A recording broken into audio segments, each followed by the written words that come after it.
नमस्कार मंडळी, कसे आहात तुम्ही? नक्कीच मस्त आणि मजेत असाल. तर आजच्या व्हिडिओमध्ये आपण पाहणार आहोत पनीरची भाजी.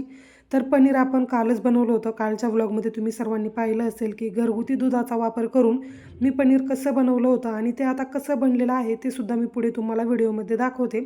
पण त्याआधी जो काही मसाला आपल्याला बनवायचा आहे त्याची मी तयारी इथे करून घेणार आहे. मसाला बनवण्यासाठी तुम्हाला जेवढ्या क्वांटिटीमध्ये मसाला बनवायचा आहे त्यानुसार तुम्ही इथे मेजरमेंट घेऊ शकता. सुरुवातीला आता मी इथे 2 ते 3 कांदे घेतलेत, 2 टोमॅटो घेतलेत आणि काही लसूण आणि सोबत आपल्याला अद्रकसुद्धा लागणार आहे. जेवढे तुम्ही कांदे घेताल त्याच्या हाफ क्वांटिटीमध्ये तुम्हाला टोमॅटो घ्यायचा आहे. आता म्हणजे सुरुवातीला जर तुम्ही 4 कांदे घेतले तर टोमॅटो तुम्हाला 2च घ्यायचे आहेत, जेणेकरून की सेम रेशो राहील आणि भाजी जी काय आहे ती छान बनते. जर तुम्ही एकसारखा रेशो घेतला म्हणजे जेवढे टोमॅटो घेतले तेवढेच जर कांदा घेतला, टोमॅटो थोडासा आंबट राहतो त्यामुळे भाजीला थोडीशी टँगी टेस्ट येते. त्यासाठी तुम्हाला टोमॅटो जो आहे तो हाफ क्वांटिटीमध्ये घ्यायचा आणि कांदे जे आहेत ते जास्त घ्यायचे आहेत. कांदे ज्यावेळेस तुम्ही फ्राय करता त्यावेळेस त्याची क्वांटिटी थोडीशी रिड्यूस होती, पण टोमॅटो जे आहे ते कमी होत नाही.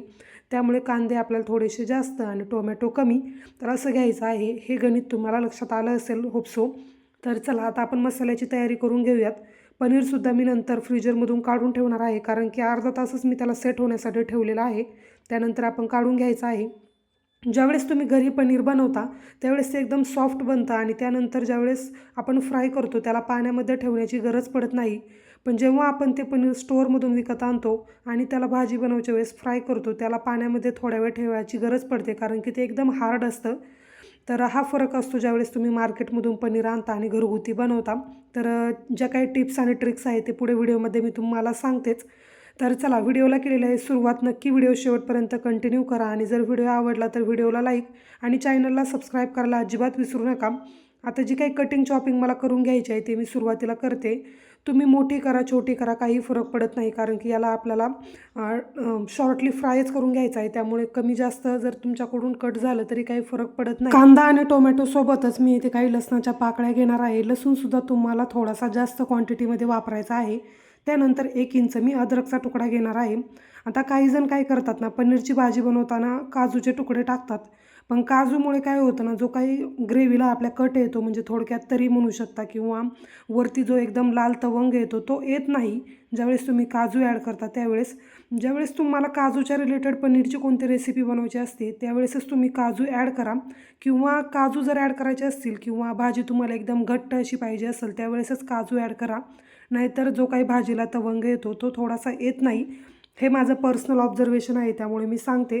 तर पहा, फक्त 4च इन्ग्रेडियंट मी इथे कटिंग चॉपिंग करून घेतलेले आहेत.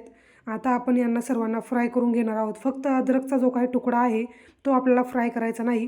सुरुवातीला मी कांदा फ्राय करून घेईल आणि एकदम लालसर म्हणता येणार नाही, लालपेक्षा थोडासा कमी असा आपल्याला फ्राय करायचा आहे. आणि ज्यावेळेस आपला कांदा फ्राय होता येईल त्यावेळेस आपण त्यामध्ये टोमॅटोसुद्धा फ्राय करायला टाकणार आहोत. आता बऱ्याचदा मी पाहिलेलं आहे ज्यावेळेस कोणी पनीरची भाजी बनवत असतं त्यावेळेस कांदा तर फ्राय करतात पण सोबत टोमॅटो फ्राय करत नाही. टोमॅटो जो आहे तो सुरुवातीला थोडासा हार्ड असतो आणि ज्यावेळेस आपण त्याला फ्राय करतो तो सॉफ्ट होतो आणि ज्यावेळेस आपण मिक्सरमधून काढू त्याला त्यावेळेस आपली जी पेस्ट आपल्याला भेटणार आहे ती एकदम फाईन भेटते आणि जी आपली कन्सिस्टन्सी असते ग्रेव्हीची ती एकदम स्मूथ होते. त्यासाठी टोमॅटोसुद्धा फ्राय करणं खूप जास्त गरजेचं आहे आणि त्याच्यामधला जो आंबटपणा असतो तो थोडासा कमी होतो फ्राय केल्यामुळे. त्यासाठी आपण टोमॅटोसुद्धा फ्राय करून घेणार आहोत. अजून एक टिप म्हणजे ज्यावेळेस तुम्ही टोमॅटो पनीरची भाजी बनवायला घेता त्यावेळेस जो टोमॅटो असेल तो थोडासा पिकलेला घ्यायचा आहे. एकदमच जर तुम्ही मीडियम किंवा थोडासा कच्चा टोमॅटो जर घेतला तर तो लवकर फ्राय होत नाही आणि आपली ग्रेव्ही जी आहे ती मिळून येत नाही. त्यासाठी तुम्ही टोमॅटो घेताना थोडासा पिकलेला साईडला घेतला तरीही चालेल. आता जोपर्यंत आपलं बाकीचं जे काही मटेरियल आहे ते आपण फ्राय करतोय सोबतच आपण जो काही मसाला वापरणार आहोत तो इथे बनवून घेऊयात. तुम्ही हा माझा सिक्रेट मसाला म्हणू शकता. आता खूप वेळा पनीरची भाजी बनवताना आपण पनीर मसाल्याचा जो काही मसाला येतो तो यूज करतो, पण मी यूज करते पनीर टिक्का मसाला. त्यानंतर थोडासा कांदा लसूण मसाला.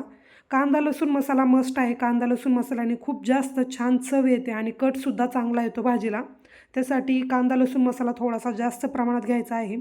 जरी तुम्ही 1.5 चमचा पनीर मसाला आणि 2 चमचे कांदा लसूण मसाला टाकला तरी चालेल. त्यानंतर थोडीशी हळद पावडर आणि त्यामध्ये मी ॲड केलेला आहे गरम मसाला. तर हे 4 मसाले जे आहे सुके मसाल्यांमध्ये आपल्याला लागणार आहे.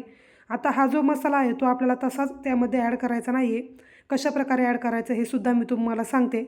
आता कांदा तर माझा फ्राय झाला होता, त्यामध्ये मी टोमॅटोसुद्धा ॲड केल्यात आणि त्यावरती आता आपण थोडंसं झाकणसुद्धा ठेवणार आहोत आणि थोडंसं मीठ टाकणार आहोत, जेणेकरून की टोमॅटो जो आहे तो लवकर सॉफ्ट होईल आणि आपल्याला बाजूला मिक्सरमध्ये काढून त्याला फाईन त्याची पेस्टसुद्धा करता येईल. टोमॅटो ॲड केल्यानंतर मी त्यामध्ये लसूणसुद्धा ॲड केला आणि यावरती आता झाकण ठेवते, जेणेकरून की लो फ्लेमवरती आपलं हे जे काय आहे ते भाजून होईल. गॅसची फ्लेम लोच ठेवायची आहे, नाहीतर कांदा आणि टोमॅटो जळून जाईल. यासाठी जे 4 सुके मसाले आपण साईडला घेतले होते त्यामध्ये मी ॲड केलेलं आहे दूध. दूध तुम्ही नक्की ॲड करा. दुधामध्ये जे आहे ना साईचं प्रमाण असतं आणि साई जे आहे ना ते तेल लूज करते, त्यामुळे आपली जी भाजी आहे ना त्याला तेलाचा चांगला कट येतो. त्यासाठी आपल्याला दूध ॲड करायचं आहे आणि त्यामध्ये हे जे मसाले आहेत ते मिक्स करायचे. अजिबात गिठुळ्या वगैरे राहिल्या नाही पाहिजे. चांगले छानपैकी एकदम मिक्स करा आणि साईडला ठेवा थोड्या वेळ. तर पहा, इकडं जो काही मसाला आहे तो सुद्धा आपला अशा प्रकारे मी भाजून घेतलेला आहे. तुमच्या लक्षात येतच असेल व्हिडिओ पाहून की कांदा वगैरे कसा आपल्याला कोणत्या स्टेजपर्यंत भाजायचा आहे. आता याला थोडंसं थंड होऊन देते आणि त्यानंतर मिक्सरमधून काढून घेते. त्याबरोबरच आता पहा, बाजूला जे काय आहे आपण पनीर काल जे बनवलं होतं ते कशा प्रकारे झाले ते मी तुम्हाला दाखवते. अर्धा लिटरला थोडंसं जास्त आपलं दूध होतं आणि त्यापासून एकदम सॉफ्ट असं पनीर झाले आणि आता मी याला कट करून घेणार आहे. एकदम छान पनीर होतं. त्या पद्धतीने तुम्ही नक्की करा. आता थोडासा शेप देण्यासाठी मी हाताने प्रेस केलं आणि त्यानंतर आता सुरीच्या मदतीने मी याला कट करून घेते आणि सोबतच जो मसाला बनवला आहे त्यालासुद्धा फाईन पेस्ट करून घेतली. एकदम फाईन पेस्ट केलेली आहे आणि अशा पद्धतीने जर तुम्ही मसाला भाजला तर तुमची पेस्ट जी आहे ती एकदम फाईन पिसली जाते आणि छान होते. ग्रेव्हीची कन्सिस्टन्सीसुद्धा छान येते. आता साईड बाय साईड येथे पनीर कट करून घेते आणि कट करताना सुद्धा तुम्ही पाहू शकता अजिबात काही तुकडे वगैरे पडत नाही. एकदम छानपैकी कट होते आणि जसं मी कट करते त्यावरून तुमच्या लक्षात येत असेल की हे पनीर किती सॉफ्ट बनलेलं आहे.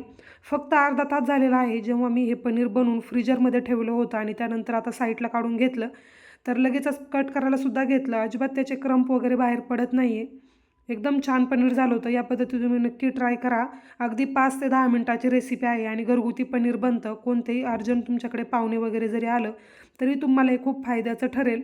आता जे पनीर आपण बनवलं होतं ते आपल्याला थोडंसं फ्राय करून घ्यायचं आहे तेलामध्ये, कारण की पनीरलासुद्धा छान चव आली पाहिजे. फक्त मसाला चांगला असून जमत नाही. ज्यावेळेस पनीरलासुद्धा चांगली चव येते तेव्हाच तुमचं जे काही एंड रिझल्ट असेल तो छान येतो. तेल थोडंसं कढईमध्ये ॲड केल्यानंतर त्यामध्ये मी पनीर ॲड केलं आणि अगदी थोडंसं म्हणजे 2 ते 3 मिनटासाठी फुल फ्लेमवरतीच आपल्याला याला फ्राय करायचं आहे. जर तुम्ही गॅसची फ्लेम जी आहे ती लो ठेवली तर पनीर जे आहे ते हार्ड होऊन जाईल. त्यासाठी फुल फ्लेमवरतीच हे थोडंसं भाजून घ्या आणि बाजूला काढा. आता आपण मसाल्याची तयारी करून घेऊयात. जे तेल होतं त्यामध्येच मी 2 तेजपत्ता, त्यानंतर जिरी, लवंग आणि दालचिनीचा तुकडा घालून घेतला आणि हे थोडंसं तेलामध्ये फ्राय करून घेतलेलं आहे. अगदी 2 ते 3 मिनटाचीच प्रोसेस आहे. लगेच हे जे काय आहे ते फ्राय होतं. त्यानंतर जो आपण मसाला बनवला होता दुधामध्ये तो मी यामध्ये टाकला आणि अगदी क्विक 2 मिनटात तुम्ही पहा जे काय आहे ना मसाला तो एकदम लालसर दिसायला लागलेला आहे आणि लगेच तेल सुटलं. हेच जी ट्रिक आहे ना ही तुम्ही नक्की फॉलो करा. दुधामध्ये मसाला मिक्स करायला एकदम छान भाजी बनते आणि 2 मिनटाची प्रोसेस आहे. जास्त काही वेळ लागत नाही. फक्त दुधामध्ये मसाले ॲड करायचा आणि त्यानंतर असं तेलामध्ये टाकलं की लगेच तेलालासुद्धा तवंग येतो आणि भाजीसुद्धा छान दिसते. 2 मिनटासाठी मी हे परतून घेतलं आणि वरूनच तुम्हाला दिसत असेल की एकदम तेल सुटल्यासारखं दिसत आहे आणि भाजीसुद्धा एकदम छान बनते. मसाला 2 मिनटं भाजल्यानंतर जो काही आपण वाटण वाटून घेतले होते ते मी यामध्ये टाकते आणि यालासुद्धा 5 ते 10 मिनटं तेल सुटेपर्यंत आपण भाजून घेणार आहोत. तेल सुटल्यानंतरच आपण त्यामध्ये पनीर ॲड करायचं आहे. तोपर्यंत हा जो मसाला आहे तो छान भाजला गेला पाहिजे.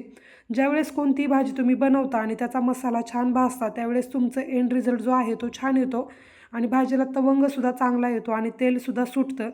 तर चला आता 5 मिनटं याला मी छान भाजून घेतलं आणि त्यानंतर जे काही पनीर आपण फ्राय केलं होतं ते त्यामध्ये मी ॲड केलं. पनीर टाकल्यानंतर जास्त काही मिक्स करायची गरज नाही. ज्या जारमध्ये तुम्ही वाटण वाटलेलं होतं त्या जारचा यूज करूनच इथे पाणी ॲड करायचं. पाणी ॲड करताना सुद्धा कमी प्रमाणात थोडंसं करा, कारण की भाजी आपण थोडीशी दाटसर म्हणजे घट्ट बनवणार आहोत. कारण की पनीरची भाजी अशी लबाबदार बनली की खायलासुद्धा छान लागते. यासोबत रोटी असेल तर अप्रतिम, नाहीतर तुम्ही चपाती भाकरीसोबतसुद्धा एन्जॉय करू शकता. पाणी ॲड केल्यानंतर थोडीशी हाताने क्रश करून मी कसुरी मेथी ॲड केली आणि फ्रेश अशी कोथिंबीर. तर अशा प्रकारे आपली छान अशी जी काही पनीरची भाजी आहे ती तयार झालेली आहे आणि त्यानंतर घरचे जी काही साय आहे ना ती मी अशी थोडीशी हाताने फेटून घेतली आणि ती त्यामध्ये लास्टली ॲड करणार आहे. आणि 5 ते 10 मिनटं याला चांगला बॉईल होऊन द्यायचा आणि थोडंसं झाकण ठेवलं तरी चालेल. आता आपल्याला हॉटेलसारखी पनीरची भाजी बनवायची आहे म्हटल्यावरती सॅलडसुद्धा तसंच पाहिजे. आता इथे मी टोमॅटो, कांदा जे काय आहे ते गोल चिरून घेईल आणि त्यासोबत घेतलेला आहे लिंबू. आता फायनल लुक मी तुम्हाला भाजीचा दाखवते. एकदम टेस्ट वाईज आणि लुक वाईज तर एकदमच परफेक्ट होती. मस्ट ट्राय रेसिपी आहे आणि माझा जो काही सिक्रेट मसाला आहे तो सुद्धा तुम्ही यूज करा. भाजी एकदम छान बनेल. तर मंडळी असा होता आजचा आपला हा व्लॉग. आय होप की तुम्हाला हा व्हिडिओ पाहायला आवडला असेल. जर व्हिडिओ थोडा जरी तुम्हाला आवडला असेल तर नक्की व्हिडिओला लाईक आणि चॅनलला सबस्क्राईब करायला अजिबात विसरू नका. भेटूयात आपण अशा छानशा नवीन व्लॉगमध्ये. तोपर्यंत सर्वांनी काळजी घ्या. So take care friends and bye.